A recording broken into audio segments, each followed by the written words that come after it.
I love both of these picks that you shared with us, because they're both so stylized, but in completely different ways. And I think the musical choices kind of enhance that stylization that we're seeing in both of the scenes. And I think that's so great. The thing that really sticks out to me, though, of course, from Watchmen is I just, in my mind, keep thinking, wow, that must have been such an expensive music placement to get. Because generally, when you're doing picks for television or for a movie in music supervision, the opening and end credits are the most expensive picks. That's where the majority of your budget is going to go. And then the fact that it's a Bob Dylan song for this opening title sequence, I that was one of the things that kept kept hitting me. I was like, wow, this must have been so expensive to produce, like just to get that one song in this movie. But I think it was money well spent because it really, um, like you both were mentioning, it the themes of this 1963 protest song, kind of dealing with this like kind of gritty superheroes times are changing. It just works so well. So it was money well spent in my opinion, but I just kept thinking, wow, this was an expensive music pick.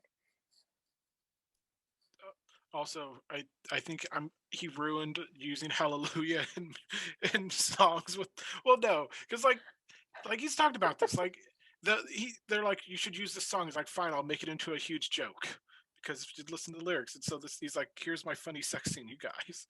But also it's like, it's like also his daughter's favorite song, and that's why it's at the end of Zack Snyder's Justice League that I haven't seen yet. It's just complicated feelings.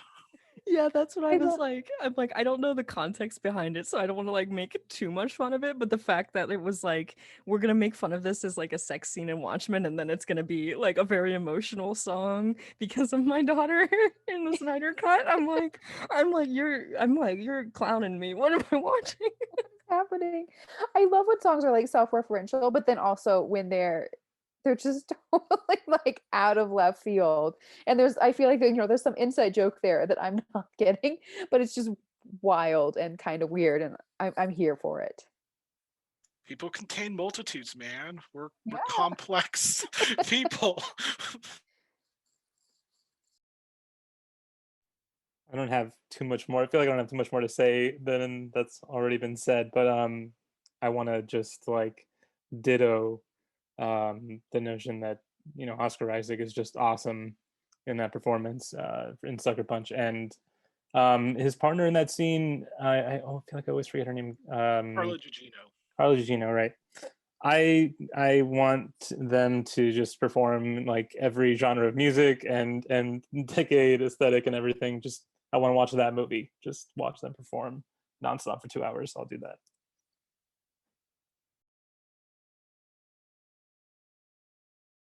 I'm almost wondering if we should carry the Hallelujah thread into how that's not the greatest musical sing that Patrick Wilson has ever been a part in.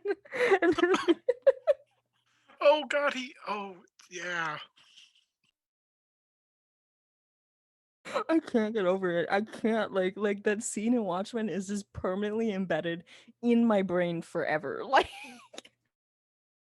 Try watching that film with your mom in the theaters, though. Oof. I She's like, remember "Mommy, take me to this R-rated movie. I need your money to see it." I watched it with my dad, and at one point during that scene, we both looked at each other, and like my dad was like, "That was the worst sex scene I've ever seen in my life."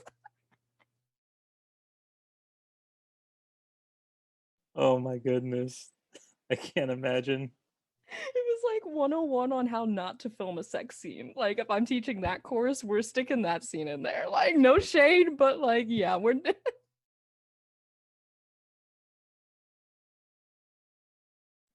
There should be a course though, how to not do things. I would be in that class in a heartbeat. All of the worst examples of everything. Because I feel like at a point in that class, it would get to there's so much bad thing, so much badness that it starts to become good. Like there's always a point where just things are so terrible. It's like, is this really bad or is it actually good? And I'm digging it. I I am want that to be a waiting. class. Can you please like promote like propose that to be a class that you would teach, Alex? Like I I would love that. Not only would I propose it, I would then, like 5 years later, unironically end up writing a scholarship piece on how Zack Snyder successfully like managed to like desexualize the on-screen sex scene and like in the same time has managed to like in that sex scene like not objectify anyone. That's a book I would read. The feminist hero.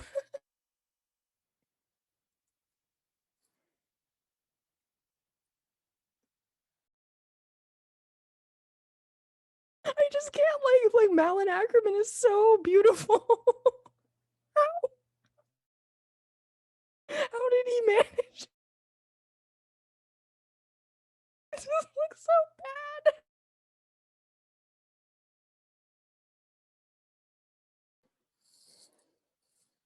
You're just dying over there, and I love it. I know that he can make things look sexy. I've seen 300. What happened? Like the unsexiness is the point. But also, like, God, Watchmen made me think Malin Ackerman wasn't a good actress for a while. And then I saw her in more things like, oh, she's actually good. This is perfect.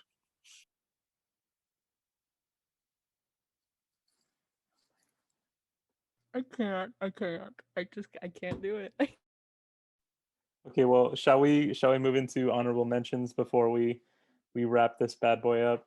We really should. Yes, let's. Okay, We've let's do gotten way this. off track at this I'm point. making the executive decision here.